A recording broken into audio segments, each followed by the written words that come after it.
Hey everyone, Wausau Mayor Katie Rosenberg here with my compatriot in public health, Marathon County Health Officer Laura Scudiere. How are you today?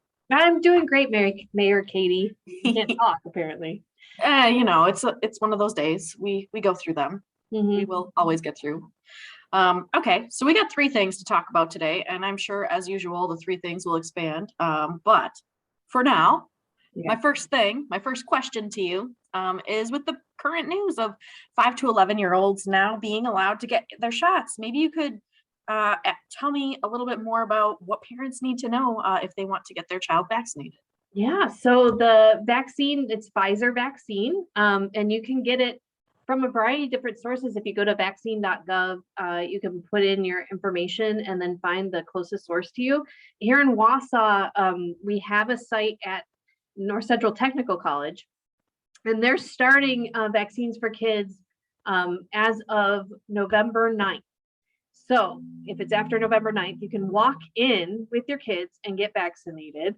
And then it's safe and effective. It is a smaller dose than what is given to adults, but it's still the same vaccine as Pfizer, as the Pfizer for adults. Okay, vaccine.gov, get signed up. Smaller dose, make sure you tell them who's signing up. It's not the parent, it's the kid, so you get the right dosage. Awesome. They'll double check, Katie, don't worry. Okay, perfect. So if you screw up, we have public health workers who do public health things, so awesome. Okay, so another thing, obviously we're not done with the pandemic, otherwise we'd be talking about other things, but there are a lot more people maybe doing these kind of at-home testing kits. I know that some of my friends are kind of hoarding some of them just in case. But what should I do if I test it at home and I'm positive? What do I need to report? What needs to happen here? Yeah, we have a lot more people who are getting their hands on some antigen tests, which are the rapid, where you put a swab up your nose and you put it in this little card and you twirl it around, and then it's like kind of like a pregnancy test, in which if you're positive, you have 2 lines, and then if you're negative, you have 1 line. I should mention that I say pregnancy test, but no pee is involved in these rapid antigen tests. Note to everybody. Test up your nose. Right. That is where the specimen comes from. Right. That's where please not be confused.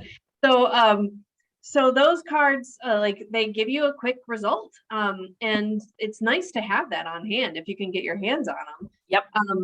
But what we do ask is, if you are positive, it's good to get a confirmation. And so just to make sure, the antigen tests are not as sensitive as some of the other tests that we have.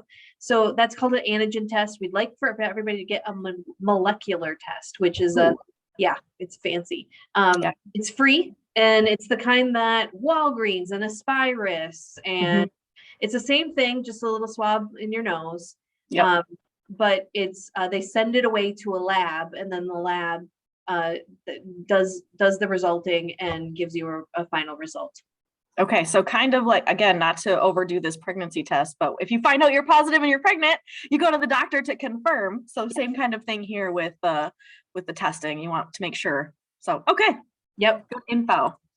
All right. So let's say I have a family member who maybe tests positive. What should I do to protect myself and the people I work with or come into contact with? Yeah, it's funny because it feels like we've done this one before, Katie, but science, it changes all the time. I know. Well, the thing is, I've forgotten. It's funny because I think these things are cyclical.